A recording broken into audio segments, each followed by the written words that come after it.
want justice, you say how? We want justice, you say how? Hands off Iran now! Hands off Iran now! We want justice, you say how? We want justice, you say how? Hands off Iran now! Hands off Iran now! We want justice, you say how? We want justice, you say how? Hands off Iran now! Hands off Iran now! This week, the politicians in Congress failed to pass the War Powers Act. They say that they're outraged that Trump bypassed Congress to wage this war, outraged that the Vermont National Guard has been deployed in Iran, but they have done nothing to oppose it. They do not meaningfully oppose Trump.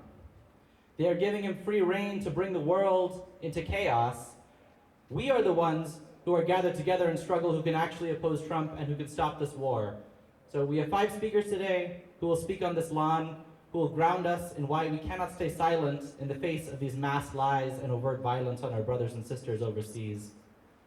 I want to say briefly that I'm joining you here with a strong moral preoccupation to fight for the truth and not simply despair as our siblings are being killed.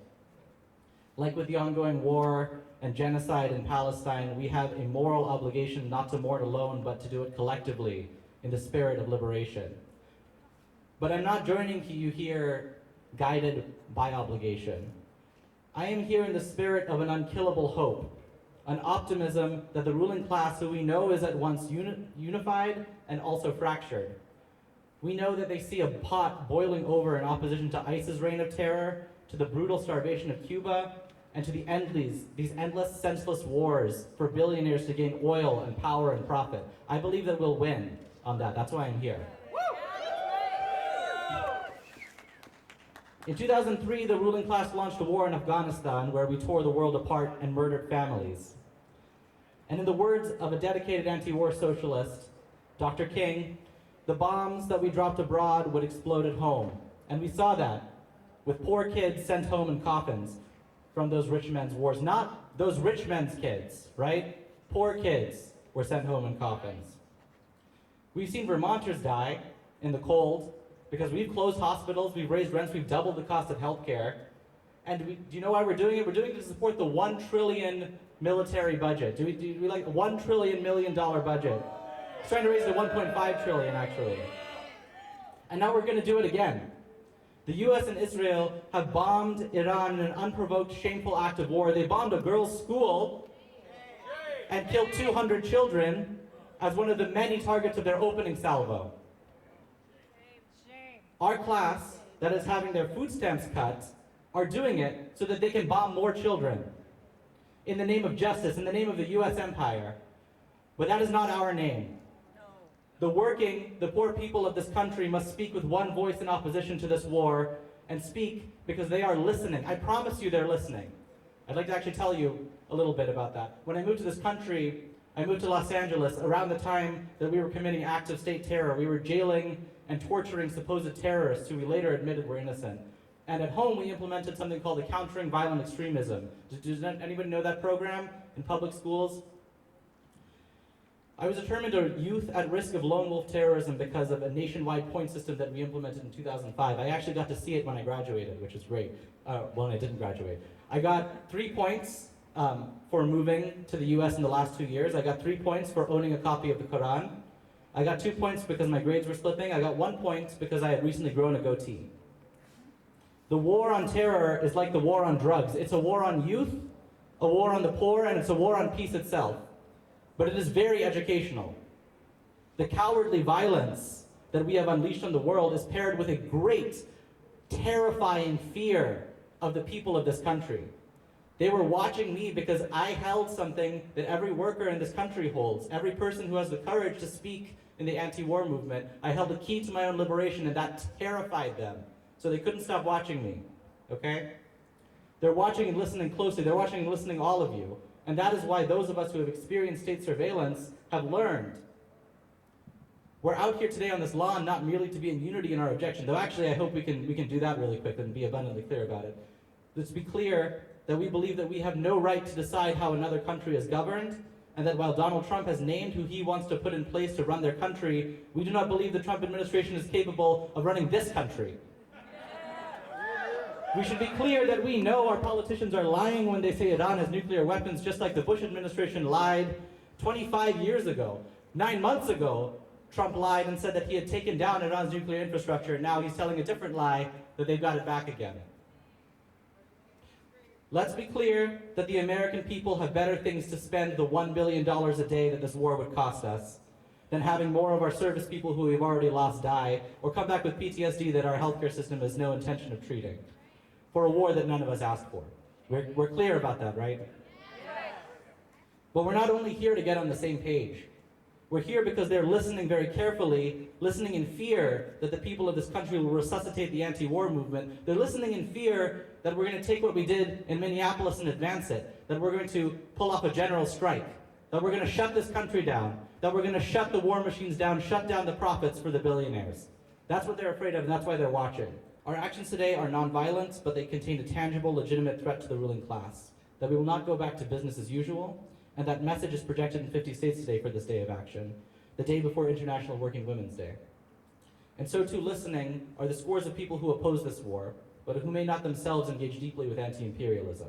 So today, there's one chant that I want to repeat at least a few times, so that anybody listening, the media, our people who are not here, our representatives, I hope they know what we stand for. Ready? So we're going to say, fund the people's needs, not the war machine. Fund the people's needs, Not the war machine. fund the people's needs, not the war machine. Fund The people's needs. not The war machine. fund The people's needs. not The war machine. fund the people's needs, not the war machine. Fund the people's needs, not the war machine. Fund The people's needs. not The war machine. fund the people's needs, not the war machine. Fund the people's needs, not the war machine. Fund the people's needs, not the war machine. Fund the people's needs, not the war machine. Fund local Vermonters' needs, not the U.S. war machine. Fund Vermonters' local needs, not the U.S. war machine. Fund local Vermonters' needs, not the U.S. war machine. Fund local Vermonters' needs, not the U.S. war machine. So my name is Arman. I was raised in this amazing country. Both of my parents were born in Iran, and I still have a lot of family there. And I just want to say, thank you so much for coming today. One of the interesting things about being a global superpower is that one day you can decide to wage war against another country, and you never have to think about it again if you don't want to. And so I really want to thank most of you for coming today and choosing to think about it. And I ask that at one moment tonight, when you have a private moment for yourself, to think about the people of Iran today and to hold them in your hearts. Thank you for coming. So no one wants this war. People living in Iran don't want this war overwhelmingly. The neighboring Gulf countries don't want this war. Most Americans don't want this war. So why are we fighting this war? Maybe it's because our politicians have failed to meaningfully impact the lives and struggles that everyday Americans are working through. And maybe this is their way of helping us forget that. I want to clarify that I'm not an apologist for the Iranian government. They're an authoritarian regime that inflicted a tremendous amount of suffering on the people of Iran. But unfortunately, in the world we live in, there are many authoritarian regimes, and many of them are our allies. In many authoritarian regimes, we don't bomb them, we give them bombs to oppress their own people, and we give them bombs to kill their neighbors. Nobody seriously believes that this war is about fighting authoritarianism. Sorry. Nobody believes that this is about defending the people of Iran. No serious person believes that. And if anybody did believe that this war was actually about protecting Iranian democracy, I think we all know at this point in time that our bombs are not going to bring people democracy. We've been there, we've done that, we failed terribly. I want to talk about the T word. And the T word is terrorist. Trump loves that word. People who go to war and love to wage war always use that word. Why do they love that word? That's not a coincidence. The reason is because when we call people terrorists, what we are implying is that they're so violent and so impulsive and so radical that no amount of context could ever explain, could ever justify what they do. So when no amount of context could justify their actions, there's no need to understand them. And when we stop trying to understand people, there's no room for true conversation, there's no room for genuine diplomacy. And very quickly, the only thing we have left is war. So today, I want to provide some context to make sense of, but to not condone, the Iranian regime. This war did not start this past week. It did not start this past summer when we bombed them. It's been simmering for decades. And I want to clarify that politicians want to keep this context away from you because they know that if you have this context, suddenly war no longer seems like the only rational solution. So if you ask most, when I talk to my family, and if you were to ask most people who are actually living in Iran today, who's your favorite Iranian in modern Iranian history? It's not going to be an Ayatollah. It's not going to be the former Shah of Iran who was put in place by the United States government. It's not going to be his exiled son who's trying to return and come to power. It would be a man named Mohammad Mossadegh. So Mossadegh, that's impressive. Good for you for whoever knows that. Seriously, you're an educated person. I appreciate that. Back to Mossadegh. He was the first democratically elected prime minister of Iran. He was the first democratically elected prime minister in all of the Middle East. Now, if you listen to Our Country, We Love Freedom, right? They elected a democratically elected prime minister. We must have given him a fist bump. We must have said, welcome to the world of freedom, brother. Unfortunately, that's not what happened. We wouldn't be here today if it did. Instead, the U.S. and Britain orchestrated a coup to replace a democratically elected leader because he nationalized oil to prioritize the people of Iran over profit. Imagine how different. And so when he prioritized the people of Iran over profit, we overthrew him and replaced him with a brutal dictator. So why did the alleged leaders of the free world do this? Because the Anglo-Iranian Oil Company, modern-day British Petroleum, was one of Britain's wealthiest corporations at the time, and they made all of their money stealing Iran's oil, and they convinced our government to prioritize profit over people. Imagine how different the region and Iran could look today if we respected their sovereignty. What year was it? What year was what? Sorry. What year did they overthrow? 1953. Yeah, that's a good question. So Mossadegh, in 6 months, he was elected and he nationalized oil. Could you imagine if our government could accomplish that much in one term, let alone 6 months? They wouldn't have to be distracting us with these stupid wars. It's a distraction. You always hear Trump say that we tried negotiating with the Iranians, that they never compromise on anything, so our hand was forced into initiating this war.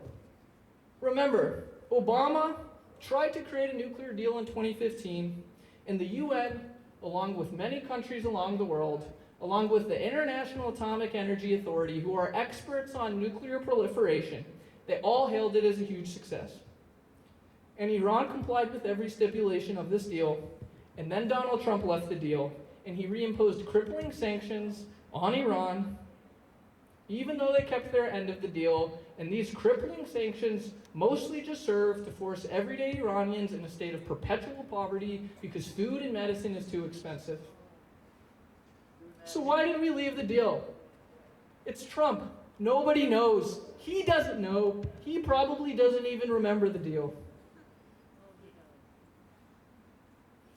So when we bombed Iran over the summer, and when we bombed them this past week, the United States and Iran were in active negotiations. During the most recent round of negotiations in February, the country of Iran was selected as a neutral mediator. The negotiators of Iran said that substantial progress had been made, that a peace deal was within reach, and amidst these negotiations that this regime, the Trump government claims to be so invested in, we bombed them. And the negotiators of Vermont were shocked, and they called for a ceasefire the day that we bombed them, and they've been calling for a ceasefire ever since. Remember, this is a neutral mediator that we agreed to. Iran didn't want this war.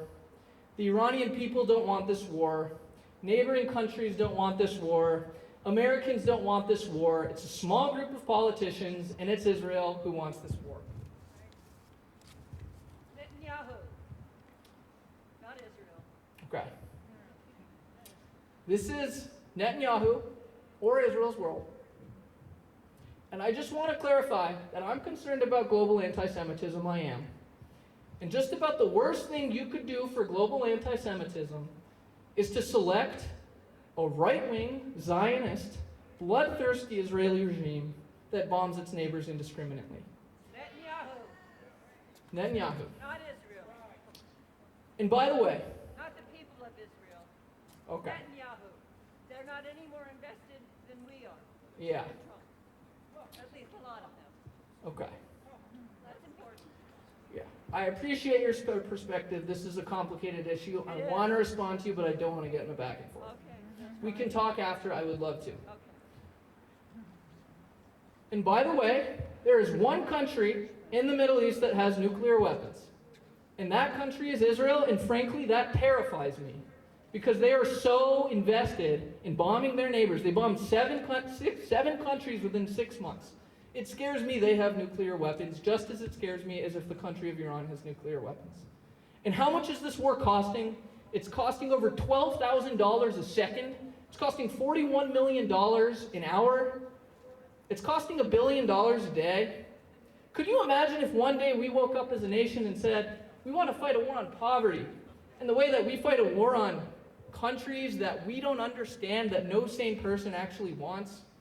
And the same people who say that this war is necessary, that we have to fund it, that same person, those same people, you say, gee, could we have cheaper health care? Could we have affordable rent? Could we have child care? Could we have drug rehabilitation centers for our people who are addicted to substances?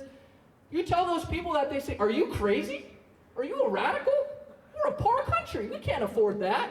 And you say, but sir, we're looking at the missiles you're dropping every single day, causing so much chaos in that region only to beget more wars, and you're calling us radical?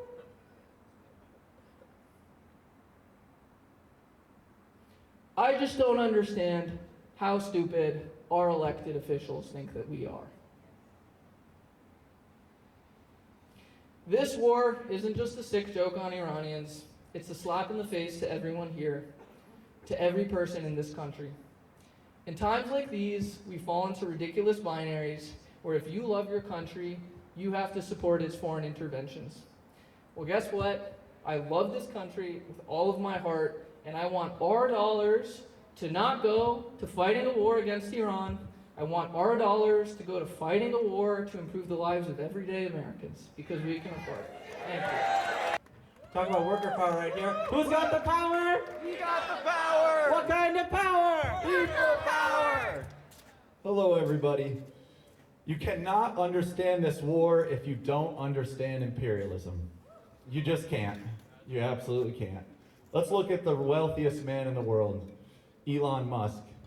You know, he got rich off of finance, and then got a bunch of taxpayer dollars to start Tesla, right? The cars run on lithium. So he said, let's invade Bolivia. All right, now that's a simple example. Another simple example is Dick Cheney, right? Worked for Halliburton, said, let's invade Iraq. Blood for oil. So those are simple examples, blood for oil, blood for lithium. But what about Vietnam? You know, we were told the Gulf of Tonkin, we were told it was for our own self-defense, but you know, clearly it was a war against the progressive forces of the world. It was a war from the billionaires to destroy any chance of a better world. Anytime people said, let's redistribute the wealth. We just heard about the example in Iran from 1953, right? So in a similar vein, Cuba, Venezuela, these are wars where you know, billionaires are trying to stamp out any chance of hope. So I think the best way to understand Iran and what's going on right now is in this context of imperialism, of camps of billionaires in America, camps of billionaires in China, camps of billionaires in Europe and Russia. And Iran sits at a geostrategic location. And so for 70 years, the billionaires of the West have been trying to get their hands on those minerals, trying to get their hands on that oil, on those geostrategic locations for military bases. And so Trump on Saturday launched a bunch of missiles. And the Western billionaires might be divided on the tactics that Trump has taken. He is a reckless man, and he is right now trying to avoid a coming to Jesus moment with the Epstein files. So, the timing, the Western billionaires might be divided on this exact moment to launch this kind of naked imperialism, not dressed up in any kind of human rights language. But Western billionaires are united on economic warfare against Israel's regional competitor. And that's a bipartisan project. This war directly grows out of, what's going on in Gaza. Netanyahu, as we were talking about with the last speaker, has been pushing for this for decades. He said that recently. So you can't understand capitalism if you don't understand imperialism. You can't really understand the 20th century if you don't understand imperialism. And so who am I? I'm a socialist organizer asked to speak on behalf of the Green Mountain Socialists of America. And, I just think it's horseshit that our money is going into this war as opposed to housing. It's so expensive to live in this state. I spent some months in my car this year just trying to find somewhere to live. I have a good job, but it's hard to find housing. There's not enough of it, and it's too expensive. And you can see that everywhere you go. You can see homeless people just struggling to get by. And of course, healthcare. Let's talk about healthcare. It's getting more and more expensive, right? As the billionaires have never been richer. Every day they rob us. They rob us when we go to work. They rob us when we go to the doctors. They rob us everywhere we go. When we go to the grocery store, they rob us.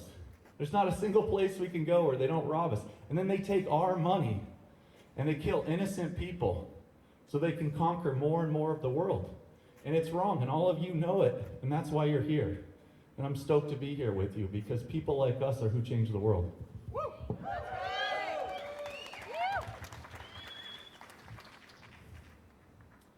All right, the previous speaker already said this, but it's got to be said again. This is not a popular war. I'm almost 40 years old. I've lived through a lot of wars in this country already. And every time this country goes to war, the billionaires lead us into war, I should say, there's kind of a rally around the flag moment at the start. Rah, rah, rah, go America, we love this.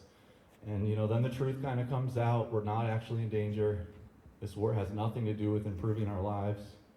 And then, it's pretty bad. Well, what's Congress going to do about it? Drag their heels for a couple decades? Nothing. Lie. But here we are at the start of the war, 60% of Americans saying, no, this is wrong. This should not happen. And so I think we can expect, as time goes on, more people will be joining us.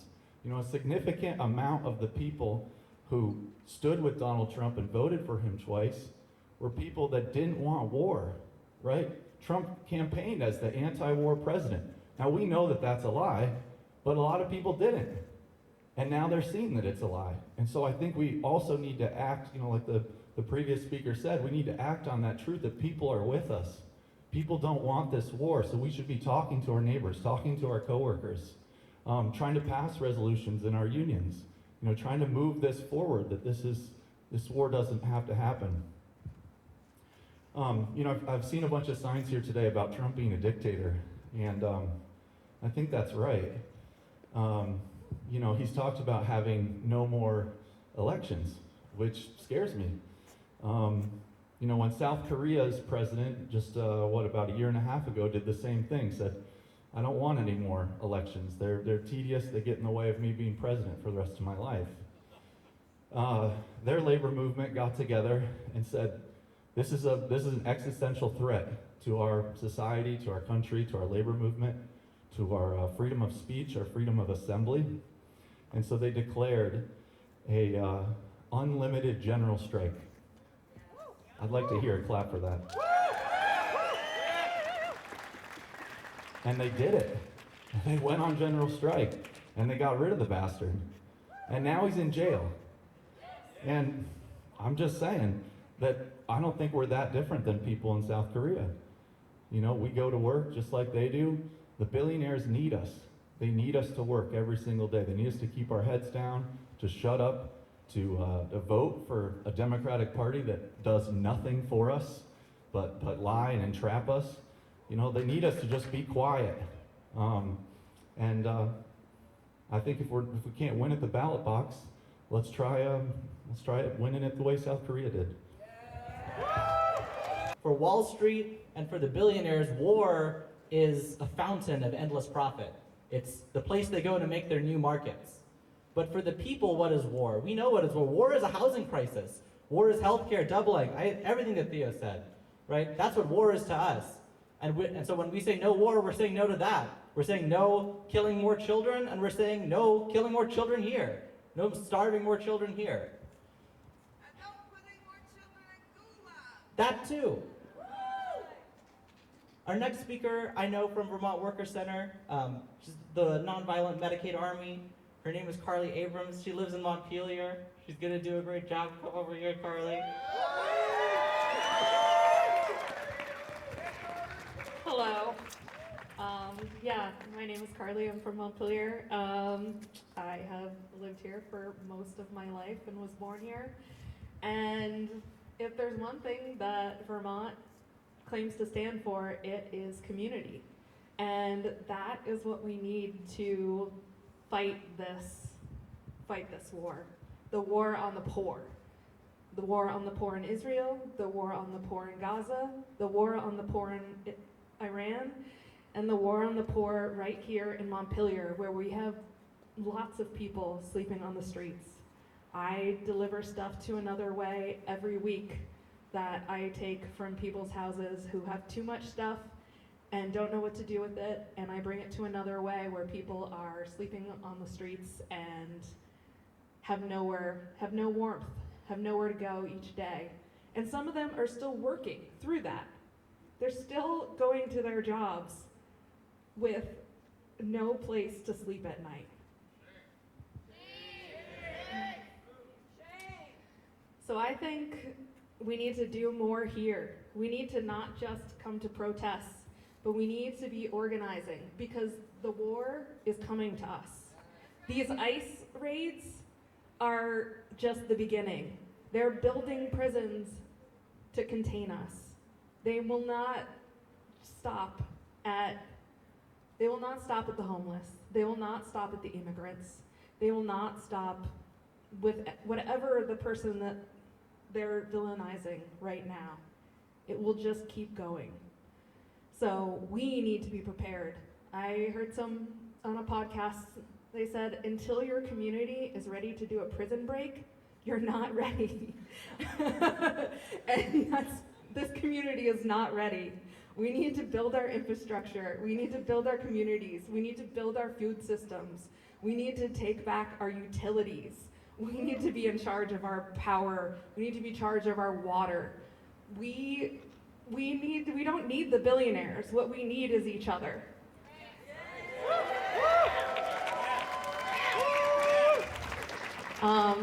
South America, they have a saying, only the people save the people. And I'd like to end on that. Solo el pueblo. Solo el pueblo. Salva al pueblo. Salva al pueblo. Solo el pueblo. Solo el pueblo. Salva al pueblo. Salva al pueblo. Only the people, right? That's right! Woo! Thank you, Carly. I think probably this is a very mature crowd. I appreciate this crowd. My deep hope is that the people in this crowd recognize that they're organizers, all of us, right? And if you're an organizer, then you're incapable of not going home and taking your message to the school board and making sure that nobody is talking about parking. They're talking about war. We're talking about war in every single public setting. There's not a public official, there's not a minister who gets to avoid talking about war right now, okay? That's your job. That's our job. This is actually enough people to really get the ball rolling there because, like I said, our class is still out there. Our class still supports anti-war, but they can't all make it here, so you do have a responsibility to get that rolling. Luckily, it isn't the people who are here who have been fighting in the streets. We actually have a long history of people, and a lot of those people actually exist at the confluence of a lot of powerful sort of organized efforts. And I'm talking about women, I'm talking about workers, I'm talking about the anti-war movement. Those are actually very much the same thing for a lot of people. A lot of those people, I'm talking Claudia Jones, Angela Davis, Kollontai, right? The leaders of the anti-war movement are women because, well, there's a lot of reasons, and I think actually our next speaker might speak to them. I won't snipe them from you. Jesse Charpentier from the Party for Socialism and Liberation. I think there's probably not a better time to be talking anti-war than International Working Women's Day. Why don't you come here and talk to us about it? Thank you. Yes, my name is Jessie, and I'm an organizer with the PSL here in Vermont. And yes, we call it International Working Women's Day because it is rooted in the struggle for socialism. It is rooted in the struggle to improve the conditions of working class women across the world. I remember today also that war is, and always has been, a women's issue. And that if our feminism is not anti-imperialist, it is hollow and it is cruel. Because it only interests itself in the conditions of women here in the imperial core, while brushing aside and even sometimes attempting to justify the horrific violence that women experience at the hands of the U.S. empire. Let me be specific. Civilian women are increasingly targeted in war. In fact, in 2023, women made up 40% of civilians killed in war, double the proportion from 2022.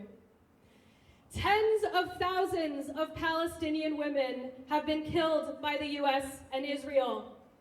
The U.S. Israeli bombardment across Iran has already claimed the lives of hundreds of women and girls. As has been mentioned, the recent airstrike killed almost 200 people, including girls aged 7 to 12 years old.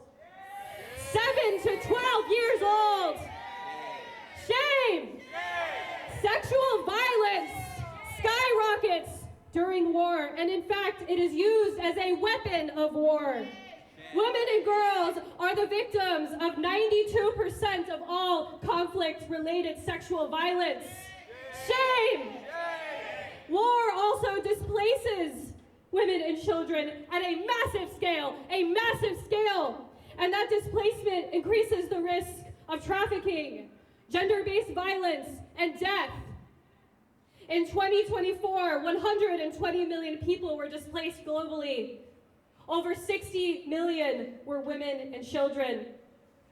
As a result, yes, shame, as a result of the attacks on Iran, hundreds of thousands have been displaced. Economic warfare, like the U.S. sanctions on Iran, hits women and children first, primarily because they're the most susceptible to unemployment and they're expected to do the majority of unpaid labor. Bombing of infrastructure creates hunger and reproductive crisis. Those famine conditions disproportionately impact women as they face malnutrition during pregnancy and as their healthcare system collapses. The U.S. and Israel targeted hospitals in Gaza and used starvation as a weapon, threatening hundreds of thousands of women with famine, miscarriage, and maternal death. Shame! Shame! We in the Party for Socialism and Liberation do not subscribe to any so-called feminism that does not seek to end this brutality against women. And if you are standing here today, I assume you don't either. I believe you understand that the liberation of women here is tied to the liberation of women in Iran. All feminists should oppose Trump's war in Iran. Yes, the claim that the war is good for the rights of women in Iran is not true. And how dare the Trump administration pretend to be freeing Iranian women when they will shamelessly massacre them and their children and destroy their livelihoods. Shame! Shame! And while those atrocities are currently at the hands of the Trump administration, we also must remember that every U.S. administration has committed the same or worse crimes against women and against humanity as a whole. We cannot forget that. Our government is not and has never been interested in liberating women here or anywhere. But it sure as hell is interested in using us as tools to advance an agenda that does not serve us, whether it be positions in the military, high levels of government, or as corporate executives. It almost seems like women are only valued if we are useful to advancing the U.S. empire, doesn't it? I reject any form of feminism that does not take seriously the liberation of women in Iran and across the world. As a woman and as a socialist, as a member of the PSL, I believe that U.S. intervention could not be further from the solution. Now say it with me, loud and clear. Lies, lies, we don't buy it! Lies, lies, we don't buy it! War, war, we won't fight it! War, war, we won't fight it! Lies, lies, we don't buy it! Lies, lies, we don't buy it! War, war, we won't fight it! War, war, we won't fight it! War, war, we won't fight it! War, war, we won't fight it! War, war, we won't fight it! War, war, we won't fight it! Thank you. 1, 2, 3, 4, fund our schools, not a war. 1, 2, 3, 4, fund our schools, not a war. 5, 6, 7, 8, stop the bombs, it's not too late. 5, 6, 7, 8, stop the bombs, it's not too late. 1, 2, 3, 4, fund our schools, not a war. 1, 2, 3, 4, fund our schools, not a war. 5, 6, 7, 8, stop the bombs, it's not too late. 5, 6, 7, 8, stop the bombs, it's not too late. 1, 2, 3, 4, fund our schools, not a war. 1, 2, 3, 4, fund our schools, not a war. 5, 6, 7, 8, stop the bombs, it's not too late. 5, 6, 7, 8, stop the bombs, it's not too late. 1, 2, 3, 4, fund our schools, not a war. 1, 2, 3, 4, fund our schools, not a war. 5, 6, 7, 8, stop the bombs, it's not too late. 5, 6, 7, 8, stop the bombs, it's not too late. Stop the war on Iran.